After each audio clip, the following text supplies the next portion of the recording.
اس نے اپنے بکھرتے دل کو سنبھالا دیا، مگر دوسرے دن لالا رخ کی اچانک آمد نے اس کے دل کی ڈولتی ناؤ کو پھر خوف کے سمندر میں دھکیل دیا۔ وہ کالج سے لوٹی تو حمزہ کو بیبی کاٹ میں دیکھ کر بیگ وہیں پھینکا اور بھاگ کر اسے گود میں بھر لیا۔ لالی، یہ کیا بات ہوئی؟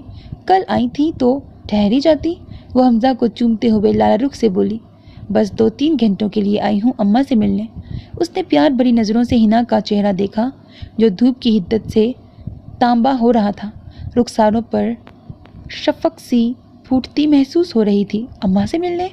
ہنا نے چونک کر انہیں دیکھا، پھر ہنس پڑی۔ کوئی ضرورت نہیں ہے 2-3 گھنٹے میں بھاگنے کی، بس اب رات تک رہیے گا۔ سیفی بھائی کو فون کر دیجیے گا نا۔ وہ حمزہ کو ہوا میں اچھالنے لگی، پھر لالا رخ کے نزدیک صوفے پہ گرنے کے سے انداز میں بیٹھ گئی۔ میرا دل چاہتا ہے اس گبلو کو میں اپنے پاس ہی رکھ لوں ہمیشہ کے لیے۔ ویسے لالی، آپ کے سسرال میں تو حمزہ سب کا لاڈلا ہوگا، کوئی دوسرا بچہ ہے بھی تو نہیں نا؟